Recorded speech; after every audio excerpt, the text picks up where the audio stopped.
Hi everyone, welcome to part 2 of the two-part video series on how I built my garden gate from scratch. In the last video, we built a garden gate topper / arch to go on the gate post. If you haven't watched it yet, you can find the link in the description of this video. To add some context, I installed my new garden fence recently, so I needed a new garden gate to go with it. I wanted the gate to have a slim, door-like profile with feather edge boards sitting flush with the rest of the gate frame. I also wanted a gate topper / arch, all of which call for a DIY build as always. So today's video will focus on building the actual gate. This video will also cover hanging or fitting of the gate with band and hook type hinges. We wanted a gate that was at least 3 feet wide, enough so that we can access the alleyway with wheelbarrows, etc. I decided to go for 3x2 timber instead of 4x2 to keep the gate at a manageable weight. The plan is to make the gate as slim as possible. That is, any feather edge boards to sit inside the 3x2 frame and not nailed on it, increasing the width of the gate. But for this, we needed to have a secondary frame inside the main 3x2 frame. So the secondary inner frame will be built from 1x2 timber, so when the feather edge boards are nailed onto the frame, they still stay flush with the rest of the outer, larger 3x2 frame. The gate will have 5mm gap on each side with the gate posts. And finally, we'll be using band and hook type hinges to hang the gate. T-hinges will not be anywhere near as strong to hold this gate in place. We'll cover more on that later. So hopefully this gives you a rough idea of the plan. Let's start building them. I started by building the outer frame out of the 3x2 timber first. I used C16 treated timber for this.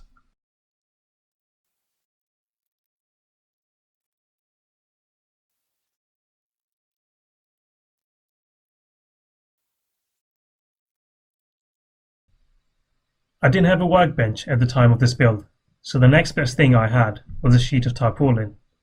The tools I used were fairly limited to clamps, combi drill, impact driver, and your basic scales and tapes, etc.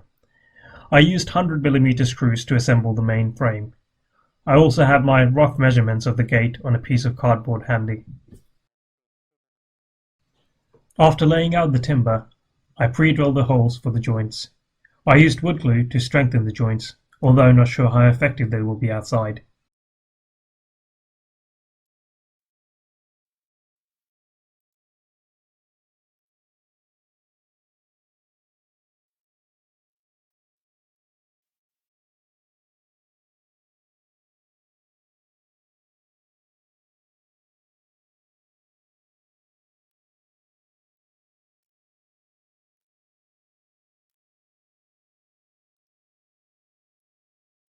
I then measured corner to corner to check both measurements were equal and made adjustments where needed.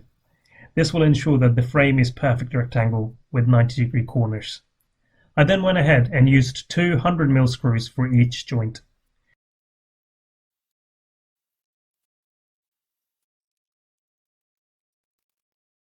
At this point, my wife and our baby boy returned from a walk. She thought she'd surprise me by coming back home through the alleyway, so I had to go and clear a path as the back of the garden was a complete mess.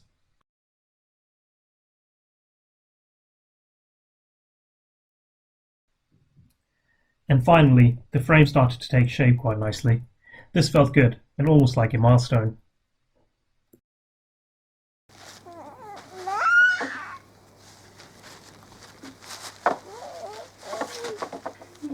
You can hear our little boy, 4-month-old at the time, decided to add some background music. I started to mark out the cross braces.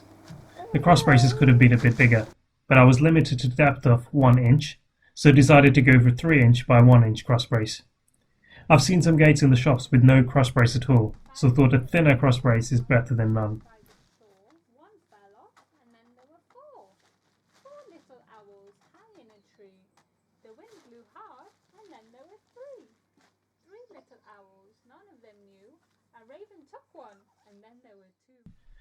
I made the cuts on the cross braces a millimeter or so longer than my markings. The idea is so that the braces fit the frame very snugly.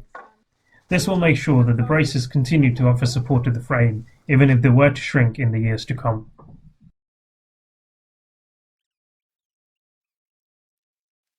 On the next day, I start building the inner frame, where the feather edge boards will be attached to. I make markings around the cross braces, and again, I make cuts slightly larger than my markings for a snug fit.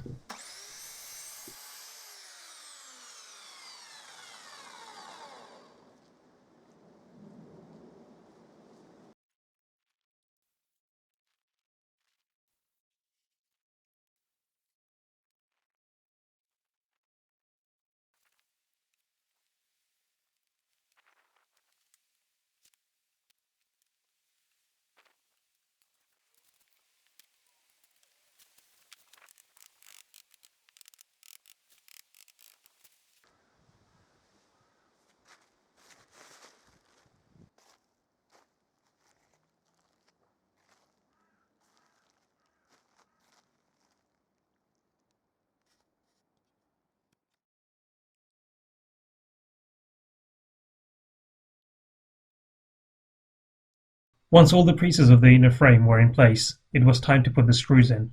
I used an adjustable square to make sure pieces were positioned uniformly.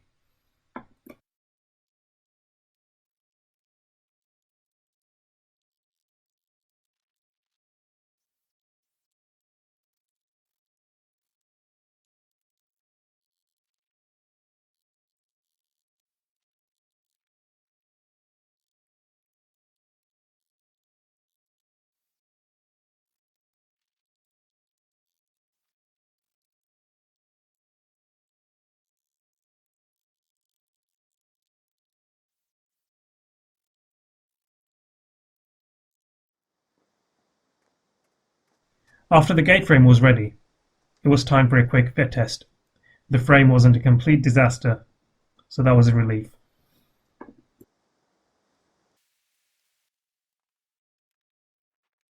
And then this happened. Almost there. So now we start taking measurements for the feather edge boards.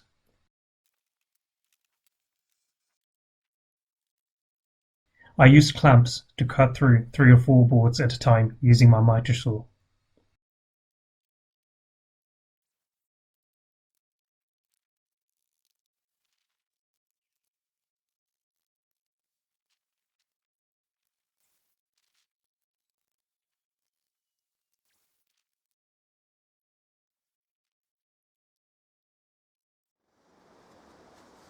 I went for 100mm wide feather edge boards.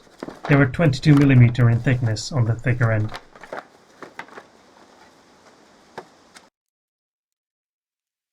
I used a 40mm overlap when fixing the feather edge boards. To get the spacing consistent, I made a spacer jig from offcuts of the feather edge boards. This helped me lay the boards out evenly.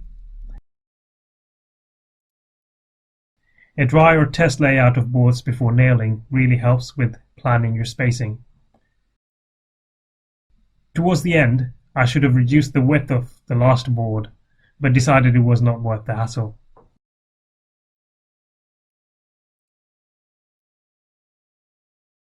When I was somewhat happy with the layout, I was ready to nail the boards in on the inner frame.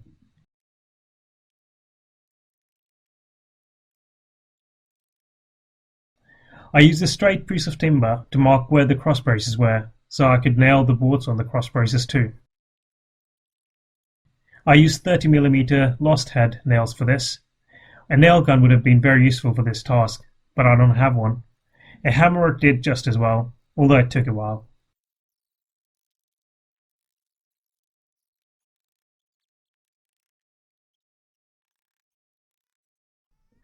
And now the final part, hanging the gate. I decided to go for hook and band type hinge.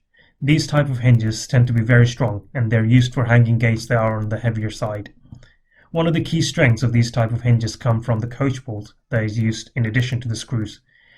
It is also easier to lift a gate off the hinge when needed, unless of course you invert one of the hooks. I decided not to invert any of the hooks as the hinges will be inside the fence and the gate will be locked from inside too. For maximum strength, it is advised that you go for a hinge that covers at least half the width of the gate. The hinge I bought was 450mm and my gate was just over 900mm. I planned the gate frame in such a way so that I can add 3 hinges instead of 2, which is the case for most shopboard gates. I started by placing the hinges on the gate first. and I made sure the attachment plate or the hinge pin was 1 inch plus 5mm away from the gate. I then used 40mm screws to attach the hinges to the gate.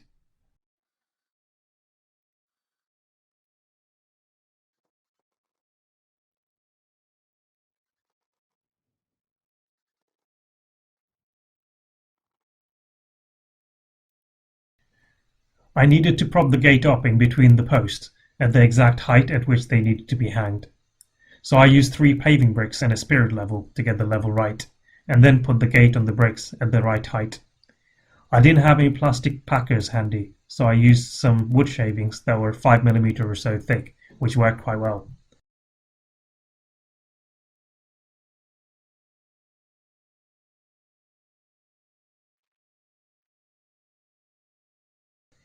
Once the gate was exactly where I needed it to be, I slotted the hooks inside the hinge and marked the screw positions on the gate posts. I then repeated that for all 3 hooks and used 50mm screws to attach them to the gate posts.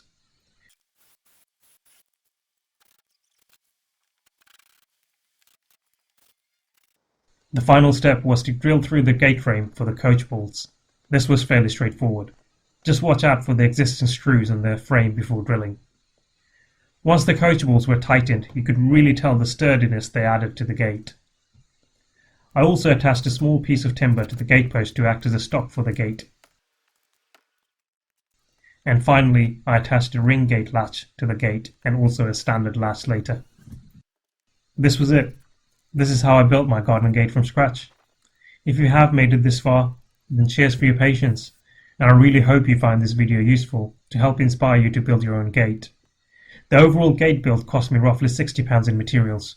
You can find the detailed breakdown of the cost on our website, techlifediy.com. We'll also leave a link to our website on the description of this video. Please like and subscribe to our channel if you enjoyed the video. This will really help support our channel grow. Thanks again and speak soon.